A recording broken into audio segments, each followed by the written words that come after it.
युग अलग है, समय अलग है, ऋतु अलग है और मौसम का प्रभाव अलग है। इनको चारों को अलग रखना पड़ेगा।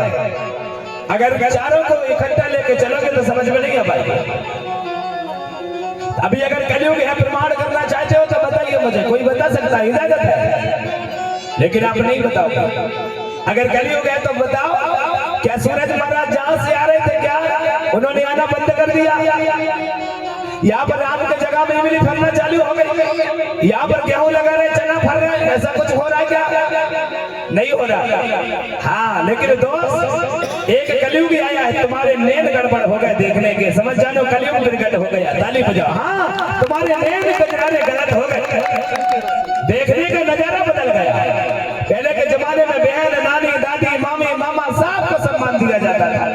अब सारा रिश्ता दुरुस्त हो गया।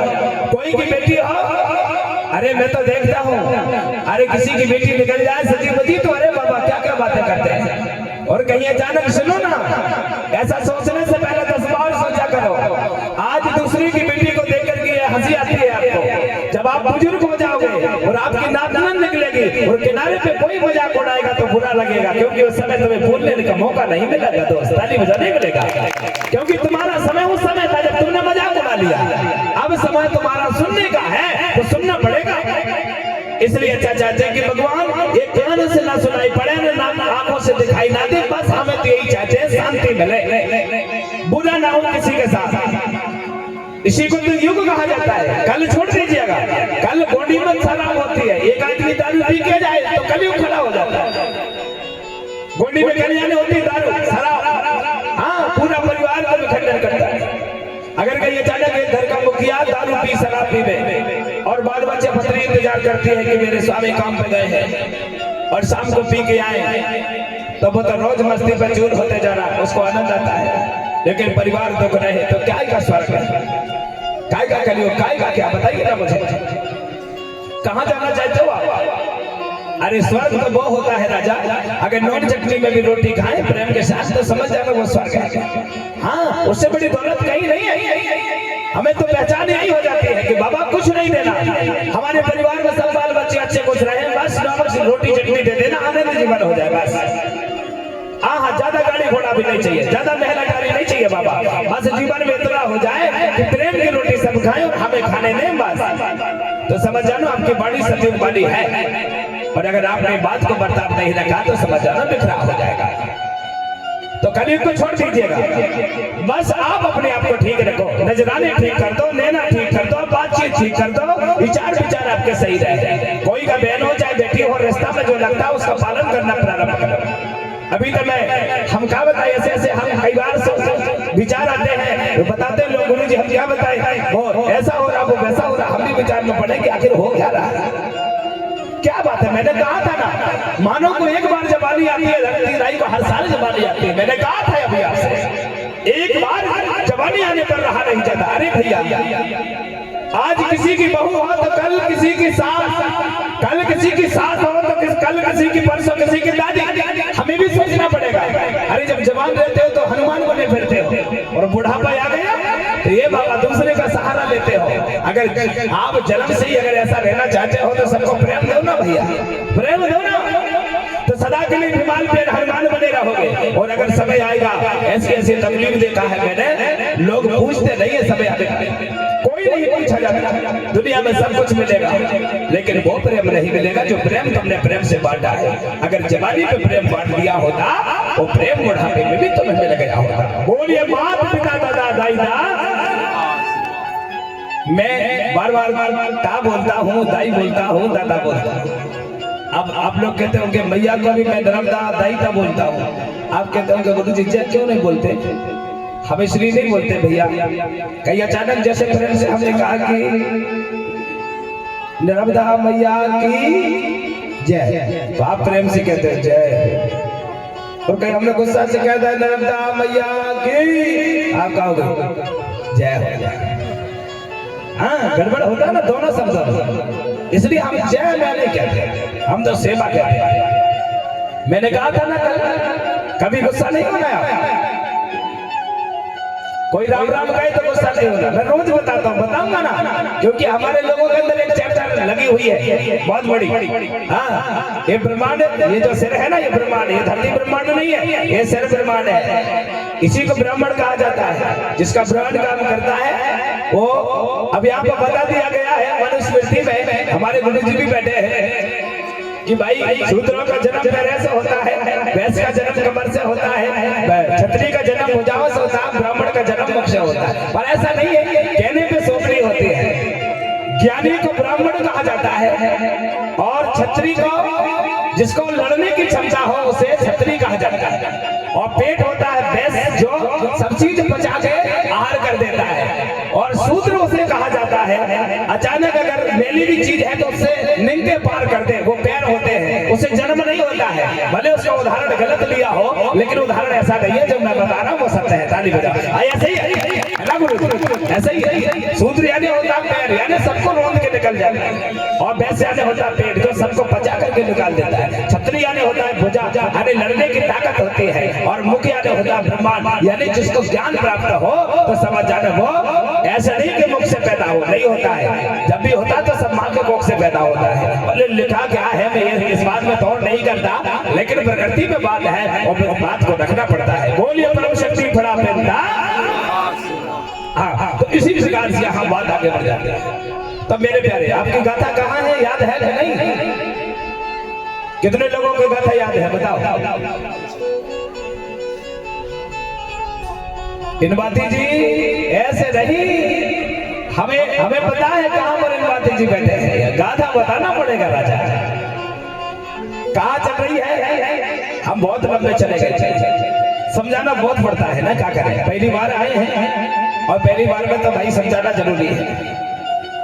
अब यहाँ पे प्यारे गाथा चल रही थी गणाधिपति, और यहाँ पे 7 बहना जिनका नाम है गंगा, गोदावरी, बेल गंगा, हीरो गंगा, राय गोदा, पेच गंगा, नर्मदा, ये मैंने बोला था। और भैया का नाम है, एक भैया है जिनका नाम है गोडी में कोसी डैम, और हिंदी में नाम है उनका गणाधिपति। और गणाधिपति को जब 5 साल की उम्र हो गई तो समय का समय था, यहीं पर बात चल रही थी। सूरज महाराज निकल रहे थे और गणाधिपति की उम्र 5 साल की थी। तो गणाधिपति इधर बैठ करके मैया से कहते हैं कि माँ, यहाँ पे बताओ ना, ये पशु पक्षी क्या बोल रही है। यही से हम आगे बढ़ रहे थे, समझाते कि कौन चिड़िया पशु पक्षी कब कहाँ क्या बोलती है, इसी से हम आगे बढ़ गए। और गाथा को यही रोका था। यहाँ पर पूछने लगे, कहने लगे कि मैया ये पक्षी क्या बात करती है, ये वृक्ष का क्या नाम है। तो यहाँ पर विजयमाला और कुलित्रा देवी कहने लगे कि बेटा, ये आप क्या बैठे बैठे बातें करते हो, इनका कोई नाम तो नाम नहीं होता। बोले गणाधिपति कहने लगे कि माँ, इनका नाम होता है और नाम होना चाहिए भैया। तो मैया बाबा से विदा लेते हैं और अब यहाँ पे नाम चेंज होता है। गणाधिपति के बाद उनका नाम रखा जाता है शंभू बाबा। ताली बजाओ, शंभू बाबा। जो गणाधिपति है वही उनका नाम प्रेम से पद देने के बाद शंभू बोला गया। शंभू एक पद होता है, जैसे गिरजा शंभू, तुलसा शंभू, नरका शंभू, विराट शंभू, गोला शंभू, मारा शंभू, विराट शंभू, नारायण शंभू, गोलासुर शंभू, ये शंभू होते हैं। पूरे 87 शंभुओं ने राज किया ये धरती में, 87। अब तो हम 88 में आपको कथा सुना रहे हैं। 88 में तो वर्ण व्यवस्था बन गई, शंभू का नाम शंकर रख दिया गया। नाम उस समय पर शंकर नहीं था, उनका नाम देवादिदेव महादेव बाबा था, और प्रेम से उनको सब लोग भोला कहते थे, वो प्रेम से शंभू कहा जाता था। ताली बजाओ, शंभू कहा जाता था। यहाँ पर गणाधिपति का नाम, यहाँ उनकी 7 बहनों ने अपने भैया का नाम शंभू रख दिया गया। बड़ा प्यारा है मेरा भैया। हमारे घर में अगर 5-7 बेटियां हो, उनके बीच में एक भैया हो तो भूल के जला के चले रहता है। तो 7 बहनों ने अपने भैया का नाम रख दिया गया शंभू। तो समय गणाधिपति यानी शंभू बाबा अपनी माँ से कहने लगे, बाबा से कि बाबा, ए झाड़ पेड़ पशु पक्षियों का नाम बताओ ना। अब यहाँ पे पिता विजयमाल राजा कहने लगे कि बेटा, इनका नाम वाला हो सकता है।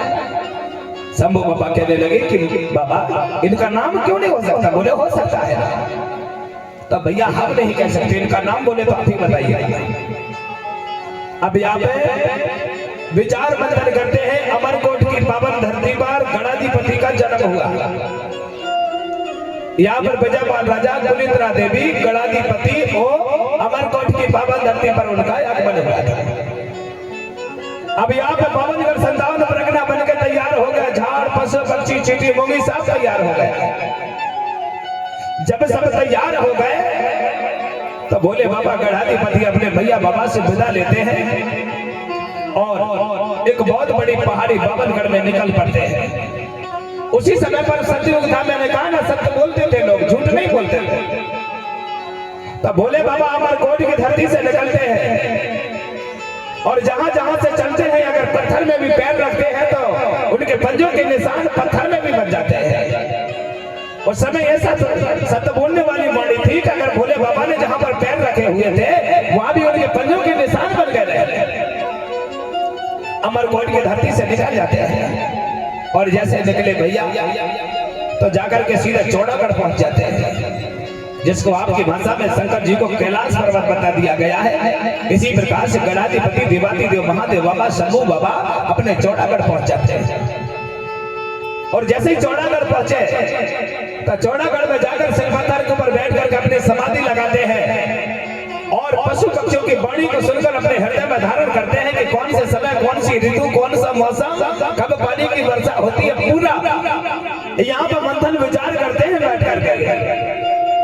और बैठे बैठे वहां पर मनन करते जाते हैं। जो चीज अच्छी लगती है सब ग्रहण करते हैं।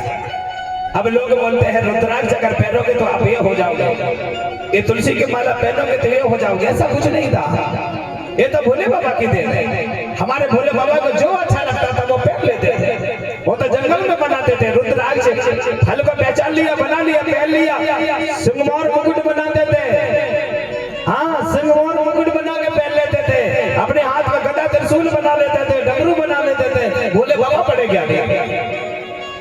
अब आप कहोगे कि ये चंदन लगाने से होता है, माला पहनने से होता है, बात मिथ्या है। कहीं तक साबित नहीं कर पाओगे। ये सबके लिए सर्वोपरि है। कोई भी समाज हो, एससी हो, एसटी हो, ओबीसी हो, कोई भी हो, ये धरती में कोई भी जीव प्राणी हो, जिसको जो अच्छा लगता है अधिकार है वो पहन सकता है। ऐसा नहीं है कि ये फलाने जाति का ये नहीं पहनेगा, वो फलाने जाति का ये नहीं पहनेगा। ऐसा नहीं, बिल्कुल नहीं, गदा भी नहीं। आप सब लोग देवाधिदेव महादेव बाबा के परिवार के लोग हो, जो अच्छा लगे पहन सकते हो। ताली बजा सबको अच्छा लगे। हाँ, कोई किसी धर्म पंथ संत में नहीं, कभी मत बन जाना।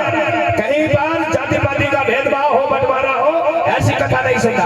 आपको सुनना था, मरवाता सुनना। अगर सर्वोपरि मानव के लिए सन्मार्ग रास्ता वाली बात हो तो सब लोग चले जाओ। यहाँ पर देवाधिदेव महादेव बाबा, यहाँ पर पशु पक्षी जीव प्राणी की वाणी को सुनकर हृदय पर धारण करते थे। बाबा का मन भाग भाग हो गया। अब बैठे बैठे भैया अब यहाँ पे भोले बाबा की उम्र 5 साल की थी जब निकले थे घर से। अब बाबा को बैठे बैठे तपस्या करते करते सबके पहचान करती करती बाबा को 11 वर्ष बीत गए।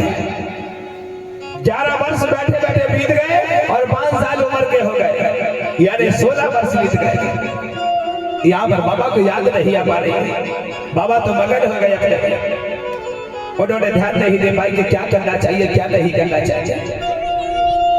यहाँ पर मैया बाबा को बाबा की याद आ रही है। विजयपाल राजा और कुलिंद्रा देवी एक पुत्र था। अगर किसी का बेटा एक और घर से निकल जाए तो तकलीफ होती है। कहते हैं ना, अगर संतान ना हो तो 1000 दुख होता है।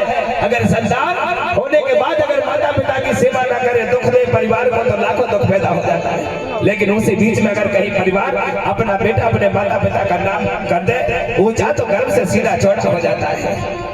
यहाँ पर गर्व की बात में से चल रहा था। देवाधिदेव महादेव बाबा लौट के नहीं आया। जब लौट के नहीं आया तो उन्होंने विचार बनाया कि मेरा बेटा कहाँ चला गया। समय समय का समय था। विजयपाल और माता कुलिंद्रा दोनों रो रहे थे। सातों बहना किनारे पर बैठ करके देख रही थी। उन्होंने विचार किया कि आज मैया बाबा क्यों रो रहे हैं। उन्होंने पास में जाके माँ को पूछा, बोले माँ क्यों रो रही हो, क्या बात है। तो माता कुलिंद्रा देवी बड़ी बेटी गंगा से कहने लगी, बेटा आपका जो भैया है बोले लौट के नहीं आया, 5 साल की उम्र से घर से निकला है। उन्होंने कहा माँ हाँ ये बात सही है, पर बोले माँ रोने की क्या बात है, आज नहीं तो कल आ जाएगा। अरे बोले बेटा यहाँ पे 11 वर्ष हो गए भैया को निकले पर लौट के क्यों नहीं आया, बड़ी चिंता सता रही है। बड़ी ही बड़ी क्रोध की बाड़ी हुई, वो आज हृदय से बागवान हो रहा है। उन्होंने सोचा अगर भैया एक नजर दिखा दिए होते तो अच्छा होता। बड़ी बहना को रोने आगे कहने लगे, माँ हम आपसे एक बात कहते हैं, हम सब बहना आपके चरणों की दास है और आपने हमें दुनिया दिखाया है। अगर आप हमारी बात को मानोगे तो हम आपसे कुछ कहे। जमाल राजा कुलेत्रा कहने लगी, बेटा क्या बात है बोलो। बोले कुछ नहीं है, आप कृपा करो हमें आदेश दे दो, तब तक भैया ना मिले तब तक हम लौट के तुम्हारे दरबार अमरकोट की धरती पर नहीं आएंगे। ताली फिर से बजाना पड़ेगा।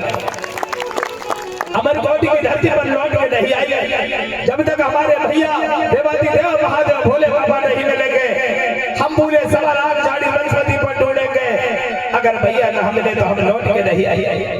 उन्होंने सोचा, बोले जाओ बेटा हम आशीर्वाद देते हैं।